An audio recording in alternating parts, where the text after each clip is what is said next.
Magandang umaga po muli sa inyong lahat at narito na tayo sa ating second session para sa ating conference ngayong araw na ito. At makakasama kong muli si Father Ernie. Father Ernie, magandang umaga. Magandang umagang muli, Doc Joe. Magandang umaga, Sister Alice, Father. Sa lahat ng nakikibahagi, magandang umaga sa lahat. Ayan, at shout out po sa lahat ng mga nanonood sa ating Facebook Live. We're streaming live on Facebook via CBCP News Live, NCS Facebook page. At naka-cross-post po tayo, no? Maraming mga nagbahagi na. Ang Archdiocese of Manila, maraming salamat. Shout out po sa St. Francis of Assisi Parish, General Santos City. Father Ernie, nagpadala sila sa ating team ng picture nila. Sama-sama silang nanonood ng kubo. Merong malaking TV sa harap nila. Yes, yeah. Nakakatuwa po. Kaya kanina po mga kaibigan, Father Ernie, yung ating first session ay tungkol sa mga katikista. Yeah. Ang isang bahagi po ng ating pananaliksik ay tungkol sa mga catechetical leaders. Kaya ngayong session na ito, sila ang ating makakasama. Pero bago iyon, papakita muna natin, Father, ano-ano ba yung naging highlight, no, nung ating mga pag-aaral tungkol sa ating mga catechetical leaders naman. Okay? So, tingnan natin. Meron tayong PowerPoint na ipapakita para gabayan tayo sa ating session ngayong umaga tungkol sa mga catechetical. Natatandaan niyo, Father, yung ating catechetical leaders study? Yes, of course. Hindi natin yan malilimutan. Talagang napakahalaga ng mga catechetical leaders sa ating mga katekista. Correct. No? Makikita po natin ngayon sa ating on-screen po. On-screen, maybe direct your attention to the screen, studying the catechetical leaders, ano-ano yung mga highlights nito. So una, alaman natin or ang findings ng NCS ay nagsasabi na yung ating mga catechetical leaders raw ay halos lahat professionals. Ibig sabihin lahat sila ay college graduates. Ano po? At nakikita niyo po, Father, yung naka-highlight dyan. They are satisfied and committed as catechetical leaders. As always, no? Katulad ng mga katekista natin. Pero nakikita niyo po dito sa ibaba, despite this observed professionalism among our catechetical leader respondents, meron silang maraming roles sa parokya. Father, sa karanasan niyo sa Bala. They're everywhere. They're everywhere. May lecture dyan. Mayroong natulong kay Father sa opisina. Kung ano-ano kasi yung mga catechetical leaders natin, parang ang mga assistant parish priest. Parang mga assistant parish priest na rin. At lumabas iyon sa kwentuhan natin. Mamaya kasama natin ang ating mga guests, catechetical leaders. Mapapatunayan nila itong finding natin na ito. Next slide please. Ano ang sinasabi? Ito yung mga highlights. Yun daw pong ang ating catechetical ministry in the Philippines is more welcoming to women catechetical leaders. Ganun ba sa karanasan niyo, Father? Mas maraming kababaihan? Oo, pinakita din talaga ng natin yan, ng study, kahit sa mga katekista natin, mas marami tayong babae. We do not yes. know. Oo, so ito yung isa sa mga hamon na rin, no, ng ating pag-aaral na sana ay mas dumami pa ang mga kalalakihan naman. Okay. And of course, nabanggit na natin magkaroon sana ng clear understanding of their job as catechetical leaders as they are involved in all other ministries in the parish, no? May mga mother butler, meron pang mga iba't ibang mga, kung susundan natin yung Westie ng parokya. Okay, so meron silang multiple service roles. And of course, meron namang mga training, hindi ba, ang ating mga catechetical leaders, no? Nakita natin sa study natin yon. May mentorship and leadership program tayo. Next slide, please. Ano pa yung mga nakita natin sa ating pananaliksik? Okay. So yung binanggit ko na nga po, may mga continuous formation naman ang ating mga catechetical leaders.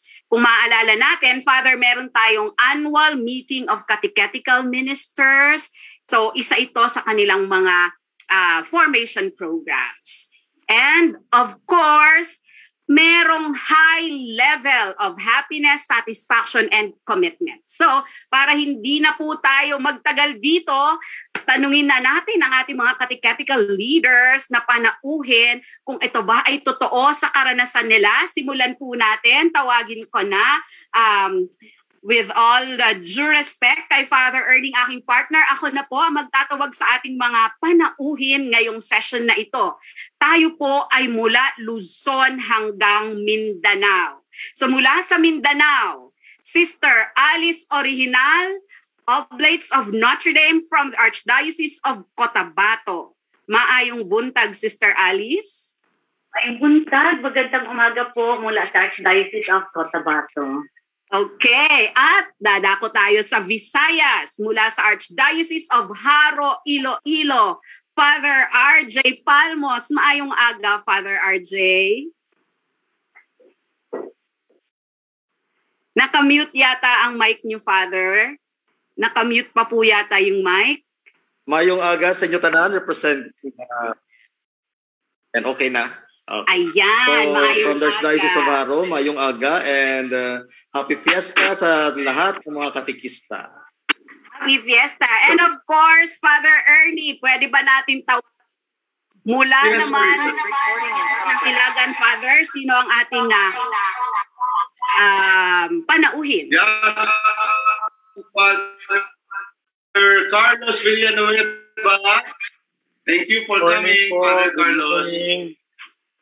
Naimbag nga bigat mula sa Diocese ng Ilagan. Thank you. Okay, so magsisimula po tayo sa ating kwentuhan na napakinggan niyo po yung highlights ng NCS 2016-2018 at sinasabing ang mga catechetical leaders ay highly happy, highly satisfied, and highly committed sa atin pong mga gawain. Ang una po nating tanong, kumusta po ang mga katekista ngayong pandemya? Simulan natin siguro.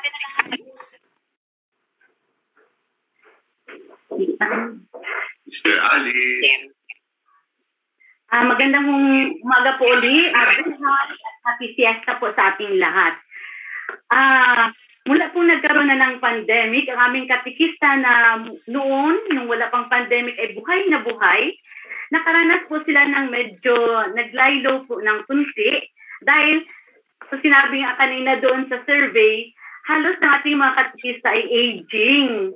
So nahihirapan silang pumasok, kaya ang ginawa po ay nagkakaroon ng pag-aaral sa mga different social media platforms. Nahihirapan pong pumasok doon. Pero yung ginagawa na lang po nila, bali nandoon na lang po sa kanilang mga bahay, kapitbahayan, GKK, sa kanilang kapilya na lang po sila gumagawa ng katesismo. Ilang bata lang following the different protocols na hinihingi po sa atin ng government. Kasi sinasabi nga nila, walang makapagpapigil sa amin sa pagpapatuloy ng aming gawain dahil sila po ay nalulungkot kung hindi sila makakita ng mga bata, hindi sila makapagturo, hindi nila nagagawa yung kanilang gawain. So maliban sa pag-aaral, doon nahihirapan sila sa different social media platforms, patuloy po yung kanilang face-to-face sa mga area na hindi naman po masyadong stricto. Nagkaroon pa rin sila ng baptismal instruction, confirmation, session, hanggang sa makaabot yung mga ginagawa nila, nakasanayan nilang gawin. Pero pagtuturo na nangyayari, nagsimula nga talaga nung Flores de Mayo, di ba, nung nagsimula yung pandemic, hindi pa nila yung inalipan na. No, dire-diretso pa yung, meron pa kaming mga search ng Mary Look-alike. Patuloy yun. Ng pandemya. So yun po. Pero ngayon, yun, yung pag-aaral ng social media platforms, medyo nahihirapan sila sa paggamit ng mga gadgets at pagpaparating ng mga pagtuturo sa mga malalayong lugar. Yun yung hamon, di ba, sister, ngayong pandemya. Pero sa kabila ng hamon, patuloy pa rin ang ating mga katikista. Sabi nga, Father, ni Sister Alice, yung ating catechetical ministry, lalo na sa Mindanao, we work hand in hand with the GKK, Gagmayng Kristohanong Katilingban. That is our BEC. Ayan. Salamat, Sister Alice. Tanungin natin, Father, kumusta kaya sa Visayas naman? Sa Visayas. Kumusta, Father RJ? So once again, good morning. So I'm from the Archdiocese of Haro. Pumasok ako sa catechetical ministry mga 1 taon pa lang, at saka nung sinabihan ako ni Archbishop Romy Lasso to be the catechetical director, it was made last year the peak of the situation of pandemic. And one great challenge for us is the same with us, the entire country, is kung paano ipagpatuloy ang catechetical ministry program na nasa gitna tayo ng pandemic.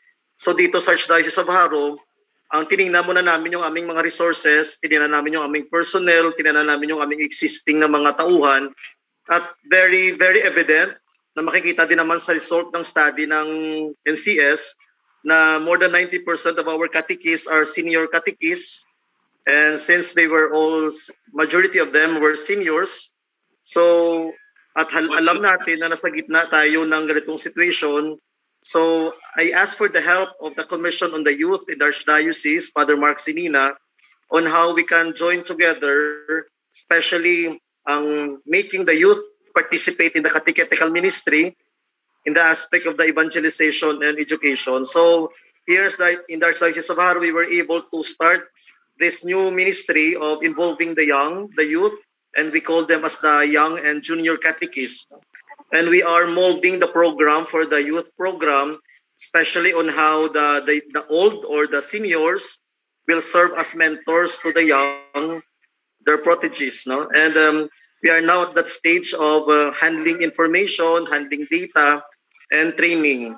And every week we have this particular program utilizing the digital media catechesis. We have the regular weekly program we call as Cat Room, on which any catechist can join. Every week I am providing a particular lesson involving sacraments, the Mariology, Christology, basic, no? Para lang po ma-update din po mga kabataan, at saka matutunan po nilang mahalin sa murang edad ang mga tinuturo ng ating simbahan. So here in the Archdiocese of Haro, we are quite challenged. Since, alam nyo naman po, yung nangyayari po sa Iloilo ngayon, nagiging peak po kami sa COVID na ito. So, ayun. Pero dahil po sa tulong ng mga young catechist natin, na nag-resume po yung ating mga children catechesis, particularly sa mga parokya, na nakapag-conduct po ng first confession, first communion. This is because of the great support of the young ones. Since the senior catechists were quarantined inside their homes, no, and so but we are telling them and reminding them that despite the fact that hindi po sila makakalabas, their role of inspiration and motivation for the young is very strong at this particular pandemic situation. So that's it po. Buhay-buhay po dito sa Archdiocese of Haro po yung aming catechetical ministry program. Kahit nangangapa pa rin po kami sa gitna po ng dilim dala po nitong pandemic na ito. Ayan, buhay na buhay. Anong masasabi natin, Father Ernie, dun sa involvement of the youth? Yun yung strategy ngayon ng Haro. Yes, so para bang bumabalik tayo sa dati, kasi I remember when I was in high school or mga early college days ko, may mga youth catechists. Pero parang nawala rin kasi nga parang eventually nagkakaroon talaga ng formal institution yung mga catechists, may mga formation program na talaga, so parang na sideline sila. Now ito with this pandemic, restricted ang mga matatanda at mostly na mga catechists natin seniors. So, talagang tumatakbo tayo sa mga bata. Tumatakbo tayo sa mga kabataan. And they're really becoming very indispensable in our catechetical ministry in these pandemic times. Correct. Naalala ko po yung ating unang kwentong katikista, Father Ernie. Yes. Fruitful catechesis amidst pandemic. Doon actually lumabas, no? Sa simula pa lang nung ating kwentong katikista, lumabas na mahalagang mahalaga po ang role ng mga kabataan. At nakakatuwa sa Diocese of Haro na talagang you tap these young people. Meron pa kayong cat room. Yes. Father, yung strategy ng bawat archdiocese. Creative di ba? Very creative. Correct. Yes, at ngayon, dadako tayo dito naman sa Luzon. Doon naman sa up north, sa Diocese ng Ilagan, Isabela. Father Kaloy, kumusta ang inyong gawaing katiketical dyan sa Ilagan?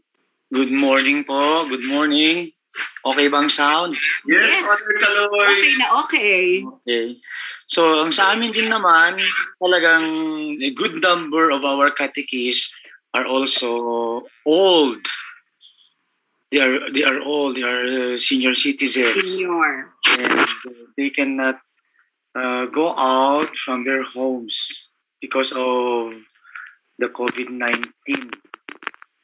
Ngayon, matagal na kami nakalockdown sa parish namin and several parishes in Isabela dahil ang daming cases, no? In my parish, nagkaroon kami ng 15 na Delta variant. Ang dami din, no? Anyhow, marami ring ginagawa yung catechetical ministry office. Okay? One, in terms of the updating of the catechism, siyempre, may mga middle ages din naman kami, na mga hindi masyadong matatanda. They are teachers. So, yun yung mga inipon namin para mag-aral sa Zoom, paano mag-present, and paano gumawa ng modules. Meron kami ginagawang modules ngayon, tinawag naming Kati-Echo. So, opo, may team kami na gumagawa noon para, kasi problema namin yung unified modules ng catechism sa diocese. So, may sinimulan kami noon, hindi rin natapos yung parang curriculum guide, curriculum map, saka lessons. Pero although noong namin, may material na babalikan para itong pandemic talaga, marami naantalan na trabaho, no? Pero nagsisikap din naman kami, kasi may Facebook page din kami, doon kami nagpapalabas ng mga videos, mga catechetical modules, kung meron, gospel reflections every Sunday. So, katekista po ang gumagawa doon. Kasi meron nang makita, lalo na yung kabataan na nandyan sa social media, para at least may mapag-aralan din sila pakonti-konti kahit sa oras ng pandemya. So, yun ang mga ginagawa po namin ngayon sa Diocese of Ilagan. Maraming salamat po. Thank you, Father Kaloy. Yeah. Salamat, Father Kaloy. Nakakatuwa nga, no, na sa kabila nga nitong pandemya, limited yung galaw natin. Pero kagawa ang Diocese of Ilagan ng mga modules. Ganun marahil din sa iba-iba pang mga dioceses natin. Pero para po sa kaalaman din ng lahat, nagkaroon na tayo ng kwentong katikista tungkol dito, Father. Meron tayong catechetical module. Pagkwento ba ng konti si Father Ernie? Yeah. Kayahan natin sila. Thank you, Doc Jo. Itong catechetical modules natin, actually ito ay malaking utos ng ating CBCP, yung Executive Committee ng 500 YOC. It was a tall order for ECHE to come up with modules para tuloy-tuloy ang pagdadrum beat tungkol sa YOC. Pero parang doon nag-evolve na hindi lang pala for YOC but even beyond the 500 YOC. So, itong ilang mga catechetical leaders, catechetical workers, we gathered together sa Pope Pius for ilang days siya na we tried to come up with these catechetical modules. So nag-evolve hanggang sa nitong huli ang nangyari ay, remember, parang yung kwentong katikista natin, yung pista ng pananampalataya natin ngayon, ito ang ating 10. So meron tayong naging siyam na taon ng paghahanda for the 500 YOC Rite. So yung kauna-unahan, Year of Faith, yung mga ganyan, Year of the Poor, Year of Consecrated Persons, Clergy, etc., etc. So there were 9. So hanggang sa sumapit tayo dito sa Year of the Missions at Gentes. So lahat ng mga nailabas, ng mga materials sa nagdaang siyam na taon na yun, binuo natin yun into catechetical modules. So talagang mangyayari na with these catechetical modules, maipagpapatuloy natin yung mga pag-aaral, yung mga pagtuturo. Kaya nakikita natin pandemic, pero hindi tumitigil. Sinasabi nga ni na Father Caloy, ni na Father RJ, kahit kanina ni na Charles, parang hindi tayo magpapadaig dito sa pandemic. Tuloy-tuloy. So yung catechetical modules, iyan ay kasalukuyan ng nasa imprenta. Yung term sa imprenta, nakasakay na yan. So, nakasalang na. Ihintayin natin, tumatakbo yung printing, at in due time ay sabi nga, baka daw sa December, pamasko sa atin lahat yan ng NCS. Catechetical modules. Yeah. Maraming salamat. Kaya tama, Father Caloy, no, yung nabanggit ninyo na, oo nga, naghahanap tayo kasi ng uniform, ng magagamit nating materials. Kaya maraming salamat sa lahat ng mga katikista at mga catechetical centers natin sa mga dioceses na talagang nagtrabaho para magkaroon tayo ng ganito. Pero meron din pamaskong handog talaga ang National Catechetical Study. Sana nga umabot sa Pasko. Abot yan, abot. Yes, aabot talaga. I'm sure everyone, abot yan. Correct. At pero nandito na rin po ito sa ating NCS sa website. Yes, so you can download, right? Yes, download. Download po namin yung mga modules. Oo, pero iba rin yung may hawak tayo talaga di ba? Correct. At etong mga catechetical modules natin, etong ginagawa po natin sa ating mga catechetical ministries ay pagtugon na rin sa panawagan ng ating Santo Papa. Meron pong bagong inilabas na new catechetical directory. Pwede ba nating hinga ng kaunting pahayag ang ating mga catechetical leaders na panauhin? Ano po ang masasabi nyo tungkol dito sa ating new catechetical directory, a new directory for catechesis? Simulan natin kay Sister Alice. Yung sa new directory for catechesis, na bagong itinalabas, yung 2020, napakaganda po noon kasi isa dun sa nakaantig talaga sa akin, yung hindi masyado nabigyang diin, yung accompaniment, yun yung binigyang diin doon na dito sa Directory for Catechesis 2020, yung isang binigyan ng emphasis is yung accompaniment. Totoo nga, kasi nakikita ko when I reviewed, ang ginagawa ko kasi sa mga katekista noon, pag nagbibigay ng formation, galing halimbawa dito, yung katekista sa Vicariate, sa Archdiocese, tinatawag yung mga Vicariate coordinators, binibigyan ng formation from the Vicariate down to the parishes, down to their chapels and GKK. Pagkatapos noon, magkikita ulit kami sa evaluation na. So, bali yung kulang doon na punto is yung accompaniment. Kumusta ba sila along the way? Yung monitoring, yung pakikipagsabay sa kanila. Ganon din ang nangyayari sa mga classroom instructions nila. Kahit doon sa mga parishes, halimbawa, piniprepare yung mga bata for First Communion, for confirmation. Seminar lang yung binibigay, pero pagkatapos niyan, pagkatapos ay bigay ng sakramento, wala na, magkikita na uli sa kasal na, gano'n. So, magandang sasabayan. Papabayaan. Maganda yung binibigyan din doon na parang i-accompany mo talaga. Kumusta ka na? Hindi mo lang siya papabayaan. So, isa yun na nakaka sa akin, binabasa ko. At saka another one is yung catechesis. Yun, na kailangan talaga nating matuto kasi as of now, we cannot do but engage really in the social media platform. So, yung mga katikista, kahit pa paano, kung sa term pa namin naningkamot, no? Naghahanap ng pamamaraan na matuto. Pinagsisikapan, naningkamot. Maganda lang ngayon kasi hand in hand with the youth. Yung youth kasi ngayon yung frontliners namin sa mga parokya.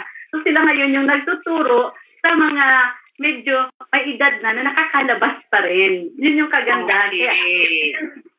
The new directory for catechism schedule na we will study together kasi napakaganda ngayon nung bagong directory. Salamat, sister. So, accompaniment, sasabayan mo, hindi mo iiwan, at magtuloy-tuloy. Father RJ, sa maikling pananalita lamang po, ano ang tingin natin dito sa new directory?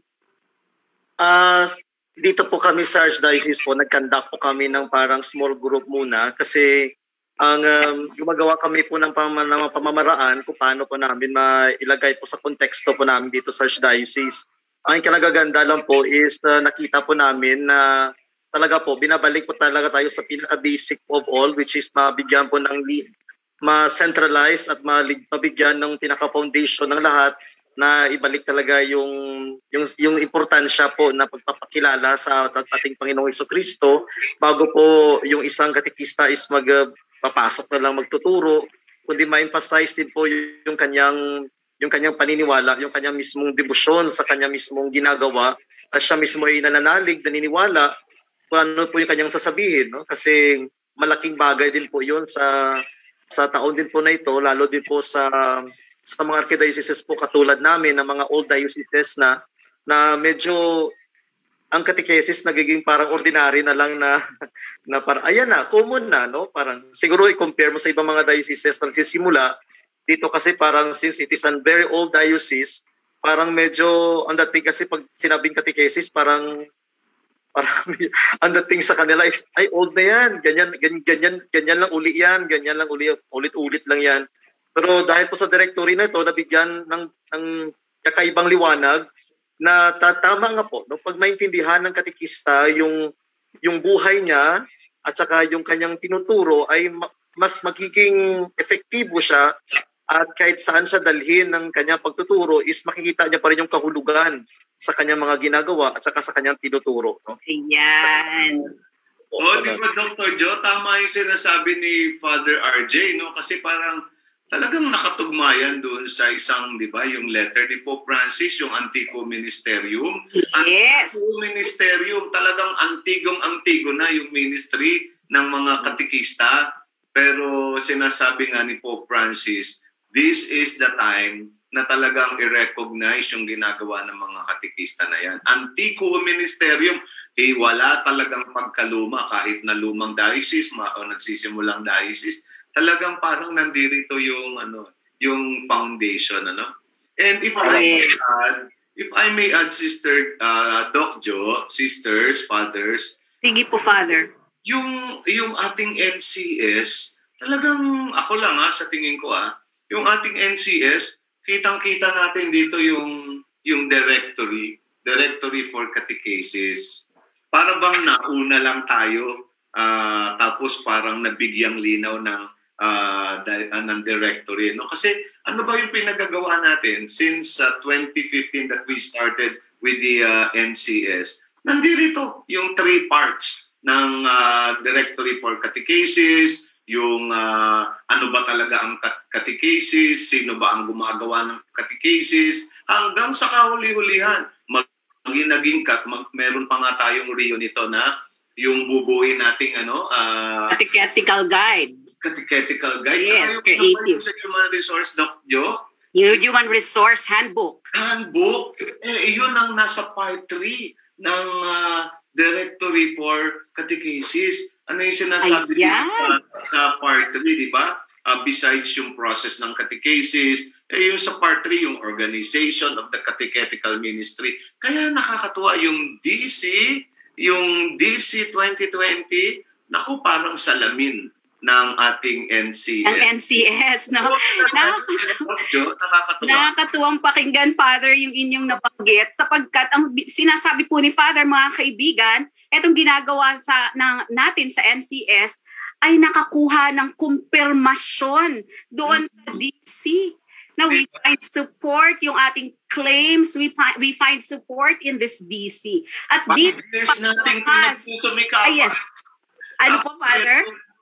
5 years nating pinagsusumikapan, tapos bigla may ganito, tapos may bigla ganito pa. Di ba? Correct. 5 years na pinagsumikapan, at ngayon, sa 5th taon, biglang pumasok ito, dumating ito, kumpirmasyon sa mga pag natin sa simbahan bilang mga katikista. At bilang pangwakas, nandito na tayo sa pagtatapos. Siguruhin nga natin si Father Caloy, nung kanyang, at Sister Alice at si Father RJ, nung kanilang mensahe para sa mga katikista. Kayo po bilang catechetical leaders, ano po ang inyong mensahe para sa mga katikista ngayong kapistahan natin? Simulan natin kay Father Caloy. Good morning po ulit. No? Ang aking mensahe para sa ating mga katekista sa araw ng ating kapistahan at kapistahan ni San Lorenzo Ruiz, no? Isang banal na unang naging katekista. Siya ang ating inspirasyon na sana hindi tayo mag-give up kahit na sa oras ng pandemya ay talagang pagsumikapan nating ilunsad ang katekismo sapagkat ang katekismo siya ang nagbibigay buhay sa buhay ng parokya. Kung patay ang katekismo, patay din ang tawag na din ang mga activities ng parokya. Ng simbahan. Kaya ng First Holy Communion. Nagbibigay buhay yan sa buhay ng isang parokya. Confession sa confirmation, malaking mga celebration yan. At maraming mga kabataan ang naipapasok muli, they are initiated into the life of the church and the parish community. Mahalagang mga bagay po yan. Ayan. Thank you, Father Caloy. Thank you, Father Caloy. Father RJ, may clean mensahe lamang po para sa mga katikista? Una po noon, nagpapasalamat po ako kay Thank you po, Ma'am Joanne, kay Father Ernie, kay Doc Yayat, for this opportunity to share with you the beautiful experiences here in the Archdiocese of Haro. My simple and short message is this is addressed to all, especially to the new blood of catechists in the country, na wag po nating isipin na kung baguhan ka is matatakot ka magsalita, no? Hindi naman po ito sa padami-dami ng nalalaman. Ang pagiging katekista, sabi nga ni Pope Francis, isang bokasyon na tinutugon natin ang panawagan ng ating Panginoong Jesus, no? So hindi po ito sang sukatan sa dami ng alam, sa dami ng mga libro, ng mga catechetical books or theological books na ating nababasa, kundi ito po ay isang puso, no, na tumutugon sa panawagan sa atin na magdala ng magandang balita sa iba. Lalo na po yung buhay po natin na ibahagi natin sa iba. Yung mismo presensya po ng buhay natin, yung ating simpleng mga ngiti, yung ating simpleng mensahe, yung ating simpleng pagbibigay ng pag-asa, lalo na sa panahong ito ngayon ng pandemya. Isa po ito napakalaking at saka isang napakabigat na mensahe ng pag-asa sa mundong nasa gitna na ngayon ng kadiliman, no, dala nitong pandemic.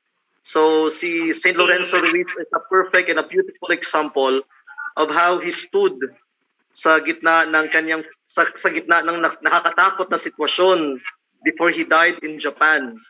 And his martyrdom is a new light, no, sa ating mga Pinoy bilang siya yung pinakaunang Pilipino na santo na nagbigay sa atin ng pag-asa na ang mga Pinoy pwede rin maging santo sa linya ng mga santo sa ating simbahan.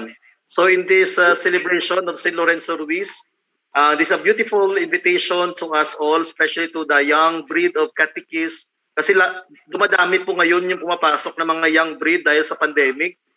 So sa inyo na pumapasok, just preserve that fire in you. Sabi nga ni St. Lorenzo Ruiz, kung may buhay tayo ng 1,000, why not? No? If we can give that ibigay sa simbahan. 1,000 lives. So, Okay. Thank you, Father RJ. Thank you, Father RJ. Sister Alice. Maigsi lang po yung sa akin. Gusto ko lang po ibalik yung findings ng NCS survey. Gusto ko kasi yon. Una-una sa mga leader, sinasabi niya, kung ang mga pare, ang obispo, ay may pusong katikista, dadami ang katikista. Inibitan ko rin po lahat ng mga katikista, tara na, maging yaman ng simbahan. Sinasabi nga, kasi, itong pandemic ay hindi hadlang. Usually, it wakes us up and makes us realize many things about life. And for many, our faith in Jesus is a true refuge. Tara, maging katikista tayo.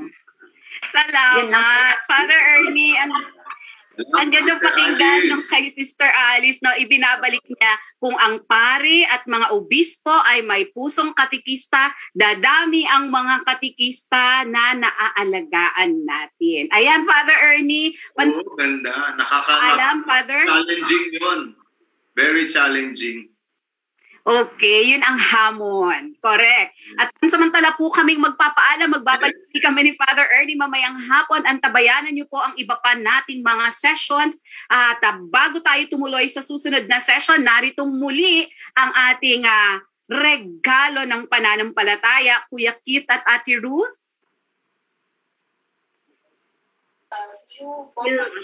Salamat, Sister Alice, Father RJ, Father Kaloy, Father Ernie. Yeah, marami po salamat sa inyo. Kayo mga katikista lang tayo, pati mga katikista natin. Opo, punta mo kayo dito ulit sa amin.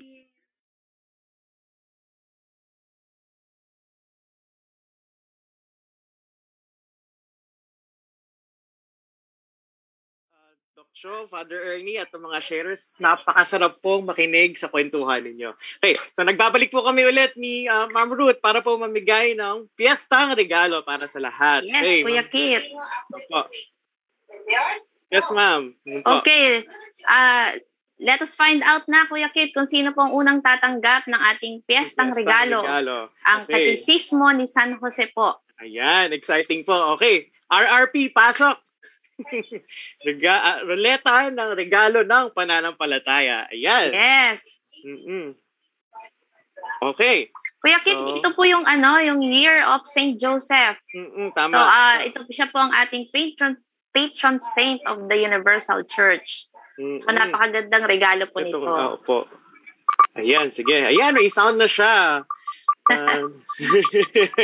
Sige, hintayin natin ang first winner. Okay. Ayan, pumapalakpak na. Pumapalakpak, pero sino kaya?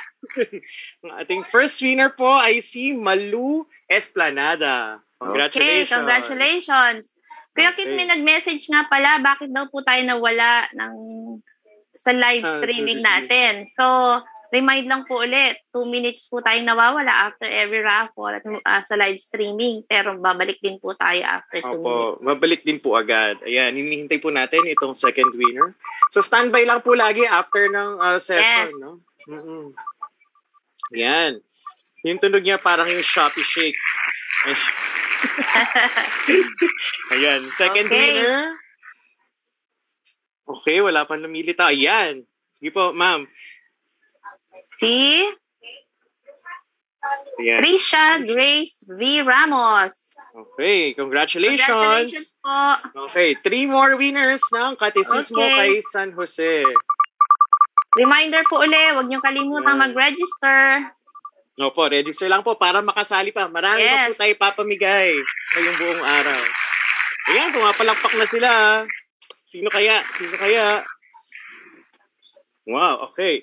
Ang ating third winner ay si Maria Lourdes C. Jenkins. Congratulations! Yes, congratulations! Yeah. Our next winner. Kuya Kit, doon sa natapos nating session, tunay na mahalaga talagang ating mga katikista and of course, mga leaders din natin. Correct. Nagagabay sa ating lahat. Tama po. Yes. Alright. Ang ating fourth winner for this session ay si Liza C. Soto. Yan. Congratulations. One more. One more. Sino kaya ang swerte? Ito na lang. Ayan. Okay, si Miss Mirna Osia. Okay. Congratulations po. Congratulations po sa lahat ng nanalo this session. Again po, remind po lang namin ang lahat na meron po tayong 2 to 3 minutes break no mawawala po live and then magkakaroon ulit after ng break na yun. So standby lang po. See you again. Thank you po.